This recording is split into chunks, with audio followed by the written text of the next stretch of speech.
What's in the news today? The polls are a joke, but we can trust Polymarket. What is Polymarket? Well, it's about politics and it's about gambling on politics. And I'm sure you're saying to yourself, people bet on elections. People bet on everything. My town bets on duck races. Audubon bets on turtles. People like to gamble. I had a student last year who bet another student that he wouldn't eat a wasp nest. He ate the wasp nest. The stock exchange. It's basically people betting on companies. You're making a bet that a company is going to do better, or maybe you make a bet against the company and think that they're going to fail. It's all gambling. So why not gamble on elections? But why does that matter? Well, let's go back to bad polling and bad advice. You see these panels on TV all the time. This guy says the Republicans are going to win. She says the Democrats are going to win. Well, what if they're wrong? Nothing.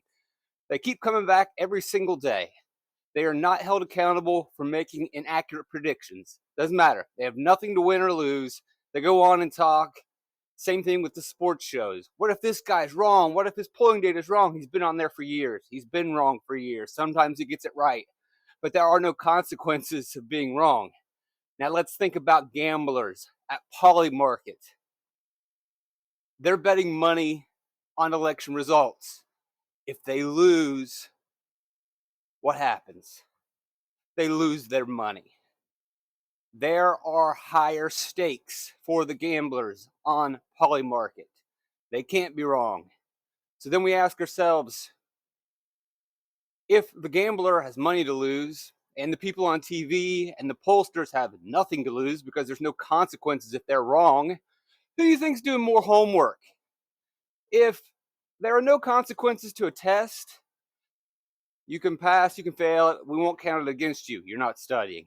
But if there's a test where I've got to pass to go to the next grade, you might start to hit the books and cram. So in this scenario, obviously the gamblers at Polymarket are doing their research.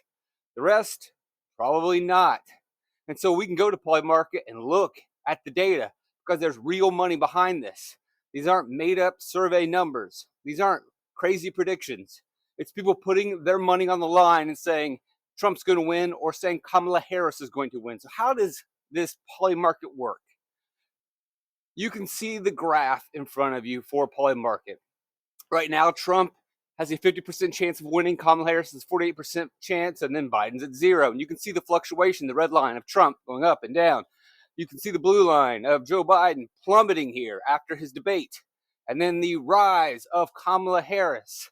These are different times representing the different bets that have been put on each candidate. Let's explain how this works. It's very much like the stock market.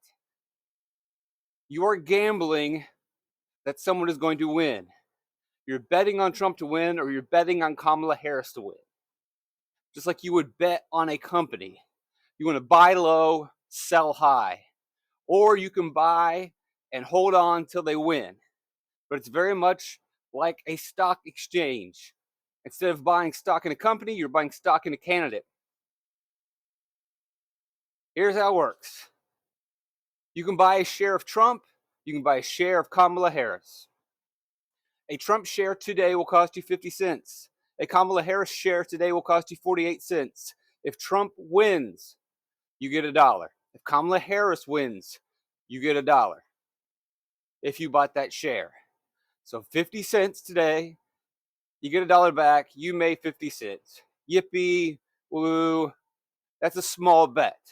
But you get how it works. Once your candidate hits 100%, you get 100%, which is $1. Now, there's another way to play this game. You can buy somebody today, right, Trump or Harris, and hope they win and then cash out at the end. Or you can play the market. Maybe you watched that debate in June where Joe Biden didn't do so hot, and you said, I think Kamala Harris has got a shot. She's going to take over. You could have bought Kamala Harris right after that debate at 4 cents. Now, you can hold on all the way to November and hope she wins so that you take home $1, which would be a 96-cent increase. Or maybe you're starting to get a little worried. You don't think things are looking too good. You could sell right now at 48 cents. You could sell your share. You could sell your stock because you no longer believe. And cash out. And you make yourself 44 cents. That's a 10x increase in value. It's a pretty good deal if you are sharp and paying attention. And the people at Polymarket are sharp. They are paying attention. They're doing their homework. That's why we're seeing these markets move the ways that they move. This is data that we can trust. So again, you buy a share for 50 cents. And if your person wins, this is Trump, for example, you win 50 cents. Now, you could also buy 100 shares of Trump right now. That cost you $50. And you could win $50. That's how it works. You're betting on your person to win, and you're buying shares based on their percentage. And if they win and it hits 100, when they win, they're 100% likely to be president, so you get that $1 back. Now, $83 million has been bet on Trump. $75 million so far has been bet on Harris. Wait, we got breaking news. So this is coming in as I'm putting together the PowerPoint, no joke here. And we have a market shift. Trump's at 52% now. Harris has dropped to 47%. Breaking news. Trump at 52, Harris at 47. No joke, these markets change a lot. This is Wednesday morning after the second night of the Democratic National Convention. So apparently the Democratic National Convention wasn't so hot for Harris. People are now putting more money into Trump. He's up to 52 cents. You want to buy a share of Trump, it's going to cost you 52, and Harris is now at 47. Back to these numbers of 84 million before I was interrupted, and 76 million for Harris. If we were to total that up, there is almost $160 million being bet right now on this election just at Polymarket. There are other sites as well.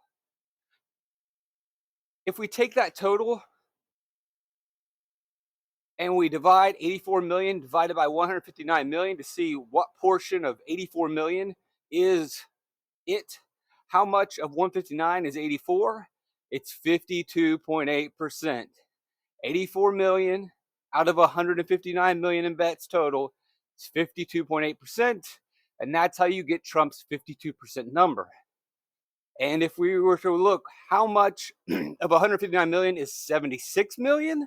76 million represents 47.7%. That's how they calculate those numbers of why they're priced the way they are. The more money that goes on a candidate, the number increases because people are betting they're going to win. And if they're more likely to win, their percentage of winning goes up. This is much more accurate than polling data. Those polling data say, oh, we think because we call people on the phone that Trump's going to win because 51% said they would vote for him. Well, you said you would. Are you really going to show up and vote? These people are doing their homework and betting money saying, we're pretty sure this is going to happen.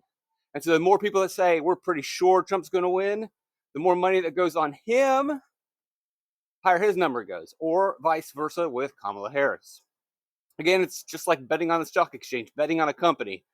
The more money that gets bet on a company, the more valuable it is. The more people believe in it, the more people that invest in that company, the more valuable it is. And that works in the opposite direction.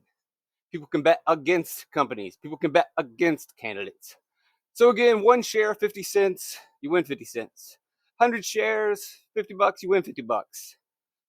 What if you bought 1 million Trump shares? It's going to cost you $500,000, but you could win $500,000. That's serious money. This is serious data. Polls are a joke.